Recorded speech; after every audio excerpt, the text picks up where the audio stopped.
Hello, it's Mitch Tarr, President and CEO and founder and chief cook and bottle washer of ZinMarketing.com. And today we are going to do an email marketing review. And for those of you that aren't familiar with the reviews, we basically find a company online and we take a look at their email marketing practices.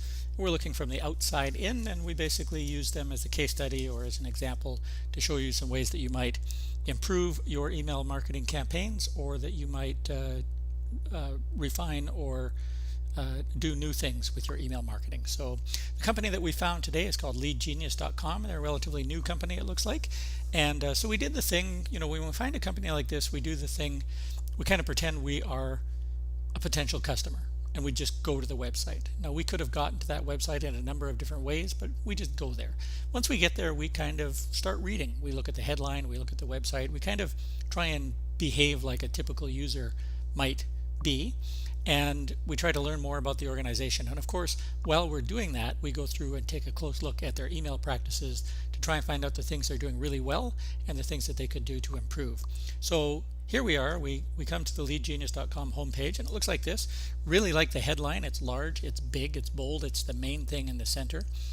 One thing that you'll notice is they have an orange button right in the center that says schedule a free demo. That's their main call to action.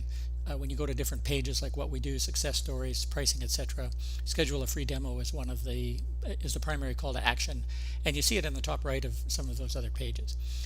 This site is done by the book. It's beautifully designed, it's well laid out, it's properly structured and organized. It's a pretty good marketing site. It's got its testimonials and credibility statements, and basically tells you about the company.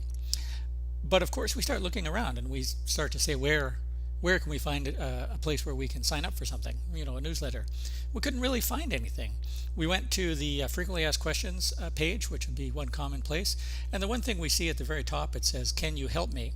And there is a blue drop us a line about your project here button in there. It's a live link. And when you click on that link, it takes you to a contact us page. So it does actually take you to a call to action page, which is contact us, which is kind of generic, but it does get you there. So I was starting to get a little bit worried because I couldn't find, other than schedule a demo, there really was no place that I could find to get on a newsletter, get on a mailing list, get a report, get a ROI calculator. Really, there was nothing that I could find. So I went to the blog post, and yes, in fact, there is a sign up form on the blog posts page. And what's really good about this is that this sign up form is on the right hand column of the main blog page and of every single blog post. So that is an excellent best practice. If you're not doing that now, you definitely should. Go and take a look at your blog itself and the right hand column of your blog posts, and make sure that you have an opt-in opportunity on the top right columns. And if you're using a top left, that's fine. If you're using a 3 column, it's a little too much, but make sure that your opt-in form is on the top right or the top left. In this case, they did a good job. It says, beside the blue arrow here, sign up for our Sales Intelligence newsletter and boost your sales IQ today. Sales IQ is hashtag, so presumably they're trying to get a little social media going on the Sales IQ. The headline confuses me a little bit because when I went to the main page, it was offering me to accelerate my sales. When I get here, it's telling me that I can boost my sales IQ. I don't necessarily connect the two as a visitor. I don't think about those things. You need to tell me what the benefit is, and if it's one benefit, say it and state it again and again. So if you're going to help me with accelerating my sales, then this newsletter should be all about accelerating my sales, if that's the right sales angle for you, or USP, if you will. And they do a good job. They ask for first name, last name, email address. They use a sign me up button instead of subscribe. So they've got some good practices going here. And also there's a little bit of copy. It's kind of small and you can't read it, but it does give me some advantages or benefits of signing up. So that's an excellent practice, making sure that there is a call to action on every blog post, and it is get your sales intelligence newsletter. Now, I was just about to leave the blog section. I'd been there for a little while, and all of a sudden a pop-up shows up. Bing! And it says here in blue, lead generation best practices with Aaron Ross of Predictable Revenue. Watch the webinar and join the discussion.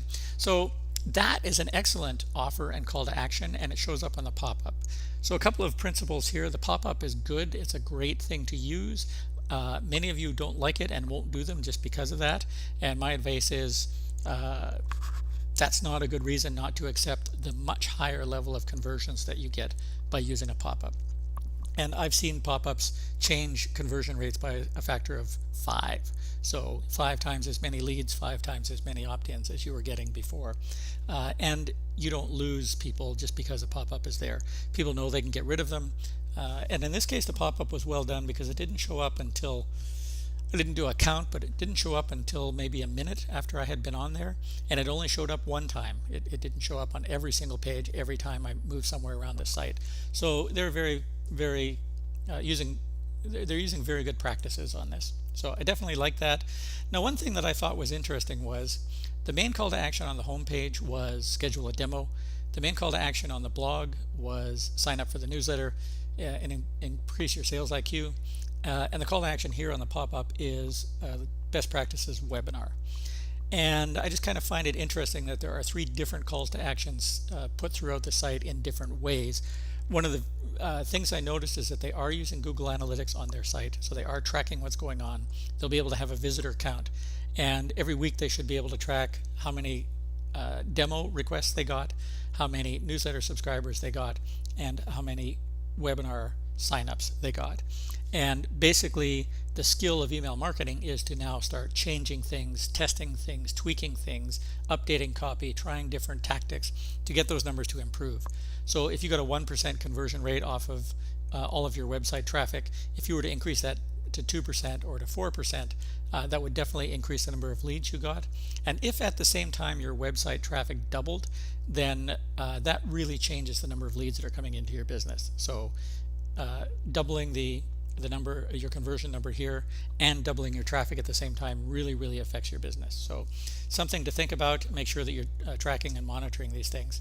Something just as a byproduct, I did fill in the form to get on the newsletter, and I was sent to a thank you page that looks like this. And this is a great thank you page. It is a custom thank you page. You've probably seen other reviews where we've shown people using thank you pages which are off the shelf and they're not custom like this one is. So this is a great practice to have a custom thank you page, but there's a couple of things missing here. There are 3 things I could potentially do with this thank you page that would help these guys. One of them is, instead of just leaving that big white empty space there, I would put in maybe a little note from the president or CEO, a little personal note that says, thank you so much for joining our Sales IQ newsletter. We're going to tell you the following things in upcoming issues.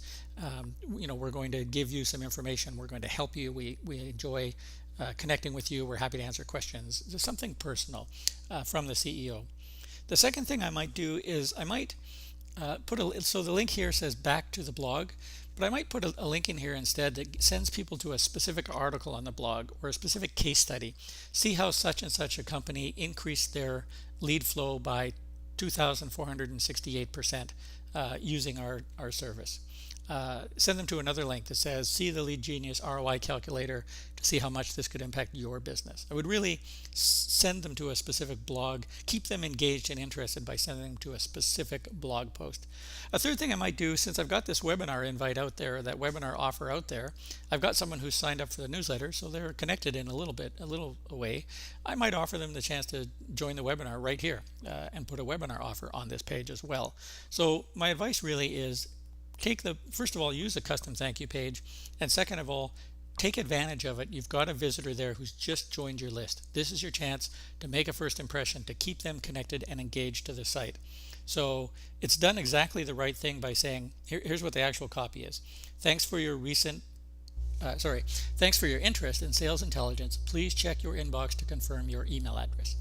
And so it tells people that there is a confirmation email on its way. Tells them to go check their email, which is what people will do if you tell them. So that's, again, those are the second and third thing I would do with this page, is use that white space a little bit. So finally, what kind of things can you do as a result of looking at their practices? Where is the best place to put your offer?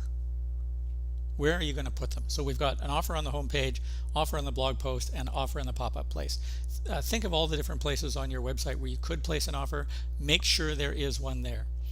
Second thing I think about is, what should your offer be? There are 3 of them here: the webinar in the pop-up, the newsletter on the blog post, and the schedule a demo on the home page and content pages. So Should you introduce a fourth offer? Should you test something different than the webinar? Should you test something other than the newsletter invite? Should you try a fourth and fifth and sixth offer? What are the different things that you could do? And honestly, I forgot to check, but if you look at the actual blog post itself, there should be a call to action or an offer in the actual copy of the blog, right at the very bottom, or even in the middle. There should always be a call to action in the blog post content itself. Make sure you use your thank you page productively, and I've given you an example of 3 different things you could do with this particular page.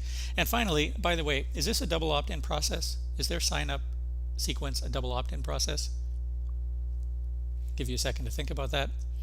And the answer is yes, it is. And the hint that it is a double opt-in process is on the thank you page. It tells you to expect a confirmation email. What's going to happen is you will receive a confirmation email. It will ask you to click on the confirmation email. Clicking on that confirmation email should then send you to a custom confirmation page, and it should be a variation of the thank you page. So you could do those same 3 things on the confirmation page. You could invite them to read more specific things. You could put a thank you message from the CEO, and you could offer them the webinar sign up opportunity. So in the double opt-in process, you get another opportunity. You've got the thank you page, and then you've also got the confirmation page. So just keep those terms straight in your head. Make sure you take advantage of both of those. So hopefully you've learned a few things by looking at the leadgenius.com sign up process and marketing process. If you'd like us to help you with that kind of thing, go to ZinMarketing.com/help. It's what we do for our clients all day long. And if you'd like to do it yourself, we've built a great email training program at nospamemailmarketing.com. Till next time, it's Mitch Tarr.